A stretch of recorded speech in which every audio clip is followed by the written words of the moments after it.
Welcome to the This Gal Travels podcast, where I help you travel more, travel easier, and travel better. I'm Trina, and today I am going to talk about haggling.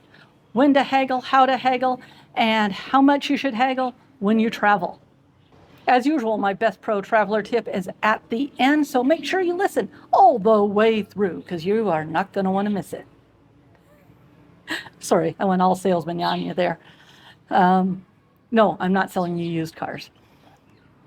Okay, so people have been haggling ever since one person had a handful of fish and the other one had a handful of clams, and it was dinner time, and they started trading how many clams for how many fish. I don't know. Just imagine prehistoric people haggling over, I got something, you got something, let's figure this out. Haggling is a long-standing tradition in many, many cultures. I mean, even in the US, where everything seems to be set prices, there are still things you can haggle. You go to the swap meet, you haggle. You go to buy a car, you haggle. So haggling exists everywhere, but we're talking about haggling when you travel. And when I was younger and on my first few trips, I was much more serious about, not getting ripped off, getting closer to the local price. And I have to say, over the years, my attitude has changed a little bit, and I have a little softer approach. And so I'll explain all that to you as we discuss the whens, hows, wheres of haggling. To give you an example of one of the best haggles I was ever a part of, I'll be honest, Tim used to tell this story better, but since he's not here, I'm going to do the best I can. So we were in China. We were out in the desert. I think it's the Gobi, and out in Dunhuang. And we had just done a camel trek, a short one. And it was really cool, and we had a great time. And there's this line of shops as you're leaving the sand dunes. And the thing is, in Asia, in China, this was in 2007, the year before they had the Olympics, the first Olympics in Beijing. So I'm telling you that to give you perspective on what the culture was like then, because they were very happy, very welcoming of foreigners. They were happy to see us. And but if your eyes landed on anything, if you showed interest in anything, the merchants were like, ooh, bam, ready to sell you something. And my eyes landed a little too long on this necklace. And actually what intrigued me about the necklace was that it actually looked a little more African than Chinese. The design of it, the shape of the beads and everything else looked more African to me. And so it caught my curiosity. I didn't really want it. I just lingered a little too long on it. And so, the lady jumps on it and she's like, oh, you like this? And I started saying, and I made the excuse of, yeah, but it's too short. It's too short. I can't wear it. It would choke me. And so then we continue on. And we actually kind of worked our way around so that we wouldn't re-encounter them on the way the shop swooped around. And then the little old lady with, I presume, her jeweler or whomever handled things, showed up middle of the path right in front of us. And she held up the necklace. They had lengthened it. My excuse for not buying the necklace that I didn't want in the first place went poof, right there. And I couldn't now say that I didn't want it because the excuse I had given was just gone. They had fixed it. They had fixed it. So now we had to bargain for this necklace that I didn't really want. And so I asked how much. Now, I'm going to tell you right now, there was like almost no language. In fact, I'll tell you, bargaining and sales transactions in general are actually some of the easiest things to do when you don't speak either language, when neither person speaks the language. Transactions are one of the easiest things you can do. I did a whole podcast on what to do when you don't speak the language. But I I can tell you now that transactions are one of the easiest things to do when there's no language, no common language between you. I had a crappy phrase book which wasn't doing me any good. The one fortunate thing is that they were using our numbering system. The numbers that she was writing were not in Chinese characters, they were in Arabic numerals, American characters. Or Western characters, whatever you want to call them. So that made things a lot easier. And so, as I say, I didn't really want this necklace anyways. So she gives me a price, and it was high. It was really high, and I knew it was high. And I was like, oh no. And I knew also that they bargained hard here. And this is something I'm going to touch on in a minute with different countries having different levels of bargaining. Don't assume that all bargaining when you start it is as hard as this. But she started way up here. And I started, this one I really full on did from the bottom up. And so she wrote a number, and I came back so low. I came in at like 30% of what she had said, 25 or 30% of what she had said. And that's when it started, because she and her cohorts that were around her looked at the number I gave, and they were like, whoa. It was like, oh, she knows how to do this, and that started to attract a little bit of a crowd. It was a slow day, and some other vendors came around. And so she came back with a number, and her number came down a big chunk. It came down a really big chunk. And that's when I knew I was on the right track, because she would not have come down that far if it hadn't been overinflated in the first place. So it came down a big chunk, and I went up a little tiny bit. I only gave a little bit. And again, the crowd was like, ooh, but the crowd was bigger now. We were getting these people around us. And part of this I'm telling you from what Tim told me of his perspective, because I was involved in the bargaining and I didn't quite notice all of this. But yeah, so we were gathering a crowd because this had now become a sporting event. And they kept coming down in big chunks.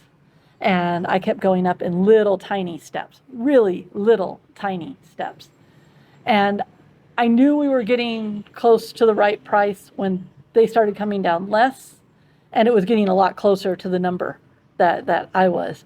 But every time we passed that little notepad, and it was just a scrap of a notepad and a little stubby pencil, and we're writing it and passing it back and forth and back and forth. And every time there was this, whoa. And then she'd hand it to me, and they'd be like, oh, is this the one she's going to take? Is this the one she's going to take? Oh, she's writing something. No. And finally, we got down to within just a couple numbers of each other. And at that point, it had been actually a really fun negotiation. I even realized that from within the middle of it, even though it was all tense and I was all focused, I realized it had been a really good negotiation. And so I let her have the final number. We're talking, the amount of money it was insignificant. But I let her have the final number. I let her get the win, essentially, because it was far more important to her than it was to me. And I had more than proven myself to be a good haggler. And so that is the story of how I ended up with this necklace that I didn't really want, but then I had to bargain on. And how we created an event for the afternoon for this group of vendors and locals at this shop at the sand dunes. And that has to be one of my best haggle stories ever. And that's the kind of fun it can actually be. If you are with someone that takes it as kind of the game that it is, you can have a really good haggle. And it can be a really fun occurrence. And this is where I'm going to give you some tips on having it be a fun thing and not a bad thing, and not something to be scared of either, because I know some people are afraid to haggle and they'll just pay whatever the person asks, and that's not always good either, because it sets up expectations. If you're in a tourist area, you know, they know some people will just pay whatever, and it sets up expectations for the people who do know what the price should be. And so it's not always good to just pay what they ask either. So give me a minute and I'll explain all that. So as I mentioned, different cultures haggle in different ways. And I made the mistake of trying the Chinese level of haggle in Thailand. And all that got me was, oh, you're not serious, and ended the conversation right there. So Thailand, they are willing to bargain some. And if you've been to Thailand and bargained more than I ended up being successful, please let me know in the comments. I did bargain, but I usually didn't get more than like 25% down from what they were quoting. And I actually take that to be some degree of they weren't inflating their prices as crazy. At least when I went, it didn't seem like the prices were as inflated. And so their unwillingness to bargain, if you went too low right off the bat, was just that. It was, oh, I'm not going to deal with you. One of the things you need to do is you need to understand that not every culture bargains the same way. And a few things to do, even before you go, you might like ask in a Facebook travel group for that country, you know, how does the bargaining work there? Where should I start from where they start? And that sort of thing. So that you are at least tuned in a little bit culturally to about how you should be haggling. Some cultures don't haggle nearly as much, and some haggle really hard. And as I say, so ask in your Facebook groups, look it up online. Some cultures are going to be just notorious, and there will be guidelines online. Yeah, you can ask at your hotel, sit there and say, I don't want to get ripped off. You know, if someone offers me something, how much less should I offer them? And then, of course, your absolute best tool is to know approximately what the price should be in the first place. And that is your best defense. Now, as a Westerner, outsider, tourist of any sort, you may not get the local price. And this is where I've softened. I travel mostly in places where the dollar goes a lot further, where a dollar can buy you a nice lunch. Even if I'm not rich, even if I'm traveling on a shoestring, I am still richer than a lot of people in that country. And a lot of even the vendors, even the business owners, you know, I still seem rich to them. So if the amount of difference between the local price and the price they're giving me is 20 cents, 50 cents, even a dollar, you know, I weigh it against other things. First of all, are they being kind? Are they being friendly? And things like that. You know, I don't need to bargain super hard with every person I meet. And I'll be honest, I'm a sucker for little old ladies. Man, little old lady selling something, even if I try and get a little discount from them because I figure they're trying to get a little more from me, I'm a softie. You know, I'm an absolute softie for little old ladies. You know, and you've got to draw your own line, but I say remember that in places like that, you are rich, even just by being there. Even if you're on a shoestring budget and it took you years to save for the trip, you are still rich compared to most of the people in that country and the people you're buying from especially. So don't take your haggling so hard that you're sweating 50 cents, you know? That's the thing you don't want to do. Don't be a jerk, you know? However, there are things that will help you, and just because you shouldn't haggle down to the tiniest penny doesn't mean you shouldn't haggle at all. And in many places, it is fully expected of you. So go in, try and know about the price you should be paying. And also, learn the gestures or the phrases for the place you're in. If you can't learn it before you come, ask someone local. Because like in Ghana, especially in southern Ghana, the phrase will be lower, bring your price down, lower. Up here in Tamale, I don't see that as much. But here I might just be like, oh, they'll tell me the price and I might say, oh, can you do it for this much? And as I say, I'm kind of soft up here. But if it's just a little bit more, I let it go. But try and learn some gestures or phrases. Different places will use different things. So definitely ask if there's a way to do it beyond just asking how much it should be. When you're asking that question, also ask if there's any gestures or phrases that you should be using while you're haggling. Also, if you're going into a situation where you know you're going to be haggling, like a local market or something like that, and you're coming armed and you know the price and that sort of thing, always try and keep it lighthearted, stay in good humor. Don't make it a competition. Don't make it a hard competition. There's a time for that, and I'll tell you that in a second. Don't make it that you've got to win. You've got to get this price for it. You can set a price, like maybe there's something you want, but you only want it if it's this much money or less. And you can say that. You can sit there and say, you know what, that's my max. That's all I'm willing to pay for that.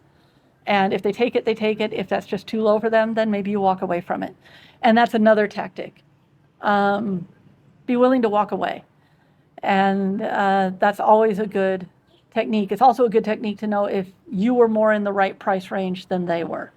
Because if you give your final price, you say, final price this, and they say no, walk away. If they stop you, then you know you were right, and you may even still have been a little high, and they just don't want to admit it. But don't be afraid to walk away. And especially when it comes to, like, if it's a piece of like tourist art, chances are there's another one just like it at another shop somewhere nearby. And there's very few items that are so one of a kind that you're not going to find somewhere else when it comes to the tourist realm. So ask yourself, do you really need that particular item? And try and approach most of your haggles with, no, I don't absolutely need that particular item, and be willing to walk away from it. But as I say, also approach it with good humor. And when you're actually in the cultures that really take haggling seriously, they are also the ones that will approach it with the best humor. And the more good humor you approach it with, the more both sides come out of it happy and satisfied, and it's been a good transaction, a good haggle. And I might have mentioned this in another video, but I'll mention it here because it's very pertinent, is that if you have a guide in a market, they are not going to get you the best price. They are not going to haggle hard on your behalf for two reasons. First of all, they are not going to undercut a fellow business person that is just trying to make a living. If they know that that person's overcharging you a little bit, that's the accepted tourist tax. So they are not always going to work to get you the best price. And second, they're also, if someone's your guide through a market, they're getting a commission. They are probably getting a commission from every place you buy at. So they're not going to undercut their own commission by haggling really hard on your behalf. So even if you have a guide, do your own haggling, okay? They're still going to get their commission just by bringing you in, and if you buy something, and but they're not going to work to get you the absolute best price. So especially if it's in a hard haggling culture, do your own haggling, because no one's going to try as hard as you are to get the best price. And it's still a fair price, but get the best price. And if you don't know the local gestures, there are some things that can always help in most haggles. One is going silent. Sometimes silence can make the other person break. You're being quiet for a long enough time, not too long, but long enough, can get them to just break and come down. Another thing is, if you don't know whatever gestures you need for that culture, usually a sour face, like too much, a sour face and a shake of the head will usually be like a pretty clear signal that you're not happy with the price on that. So those are some that are sort of universal.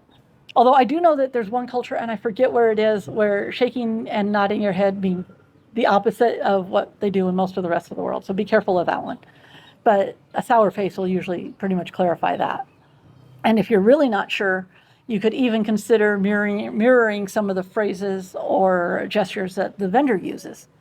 If you're sharp enough to pick up on that while you're bargaining, if he's like, oh, no, no, no, no, then you could always come back with, oh, no, no, no, no. And if anything, it might get a laugh out of him and keep that good humor going. So for as much as I say, treat it like a game, treat it good-naturedly, don't hard bargain down to the last penny. And I fully support all that. There are 2 times I agree with absolute hard bargaining. The first one is if someone is trying to rip you off and you know it. If you don't just flat out walk away, or for some reason maybe you can't just walk away. But if someone is just trying to rip you off, and as I say, you just flat out know that they're trying to rip you off, and it's not the bargaining game, not the one where they know they start really high and they know that if you know what you're doing, you're going to come down really low. I'm talking, they look at you and they think you're just an absolute fool. Bargain as hard as you want to. That person is not showing you respect, and you can bargain hard because they're bargaining hard. They're playing hardball, you play hardball. I had one once. I kind of shamed them in this one. And this was in China again when we were at the terracotta soldiers. And okay, I knew what the drink cost in the grocery store. I don't expect grocery store prices at the venue. When we were coming into the terracotta soldiers, I saw what the price was, and it was about 2 to 3 times what it cost in the grocery store. Fair enough. They got to buy it. They got to keep it. It was refrigerated. No problem. I think it was 3 times as much. It was like the difference. It was 50 cents in the store. It was $1.50 at the venue. On the way out, the vendor who was selling drinks took a look at me and Tim and decided that they were going to try and charge us like $6 for that exact same drink. And I was tired, I was hot, and I was thirsty. And I was just like, are you kidding me? And I gave them a really hard time. And I pointed out, it's this much in the store, it was this much at the beginning of the thing, and you're just trying to rip me off. And the thing is because you have to be honorable and save face, they actually came to what the real price should have been. I even gave them a little more than at the front of the venue. And they actually agreed to it. And see, in the US, I might say, I don't want to buy it from you now. But they had come to my price, and for honor, so that I didn't just undo everything I had done in making my point that it was wrong that they were trying so hard to rip me off. I had to buy it from them. And so keep that in mind. If they bargain with you and come to your price, then you've got to be honorable and take it. That was a case of someone trying hard to rip me off. The other time that I say bargain hard is with drivers, because drivers are the most likely people to try and rip you off. And I have been ripped off by drivers now and again. Not every driver will try and rip you off. In fact, I had a taxi driver in Myanmar that was so concerned about taxi driver reputation, when he realized that the place he was taking you wasn't as far away as he thought it was, he lowered the price. I mean, that's how honest he was. So not every driver is trying to rip you off, but drivers are the most common ones that will try to rip you off. I still get it occasionally just on a yellow ride here. Sometimes someone will try and rip me off because they think, oh, she's a tourist, It's like, no, I've been here long enough to know. When it's drivers, definitely, when you are leaving wherever you're leaving, whether it be a hotel, restaurant, a business, a shop, ask how much a ride to the place you're going to should be. And stick to it. When it comes to drivers, stick to it. Another tactic with drivers is if Uber or any ride share is offered in that city, you want to, you can use the app to compare prices. Now, a taxi driver might not get as low as the Uber price, but it should be close, okay? Because they are right there. You don't have to wait for them. They're a little more independent, sort of, kind of. So if they're a smidge more than the Uber price, it's okay. The one place I had a little bit of trouble with drivers, I'll say the one region, was actually Senegal and the Gambia. That was the only place where I had taxi drivers that, not the shared rides, but like if I was taking a private taxi, that I would bargain the price, and when I knew the right price, I had a number of drivers in that region actually get sort of pissed off, sort of angry that I bargained them to what was the correct price. It's like they pulled over thinking, oh, I've got this juicy tourist that I'm going to be able to rip off. And then they got a little angry when I wasn't that person. And I was willing to walk away. It was like, okay, you don't want to give me the right price. I'll wait. I'll get the next car. And that's the only place I got that kind of attitude for knowing the right price. And that's bad on them. And it wasn't everyone, but it happened enough for me to mention it. Normally, once the driver realizes that you know the price, they'll usually give it to you. And sometimes they'll say, give me this much. And they'll try and get a little extra out of you, but it's more of a kind ask than anything. And honestly, if they just give me the right price off the bat, I am far more likely to give them a tip. I don't know if they realize that, but for me at least, if they deal with me fair, they're much more likely to get a tip or an even bigger tip than probably any extra they would have asked for. It's just the way I am. I appreciate the honesty. So those are some of the ways I approach haggling. By the way, if you're enjoying this podcast and you are finding it useful, it would be really great, first, if you would subscribe, and if you're really enjoying it or you know someone that likes to travel and you think they would get some use out of it, share it. Share it with your friends and spread the word, because the more the merrier. So my pro travel tip for today is haggle. Don't be afraid of it, but do it well. And that means doing it with good humor and kindness and consideration. Be kind culturally, but just be kind as a human being. Don't be a jerk. It is not something to win. At the end of a good haggle, you want both sides to come out happy and satisfied with the result. Whatever the transaction is, it should be beneficial for both sides. And that is how you know you've had a good haggle. Thanks for joining me. If you have any more questions about haggling, feel free to leave them in the comments. And join me next time, and I'll have more cool travel tips for you. See you then.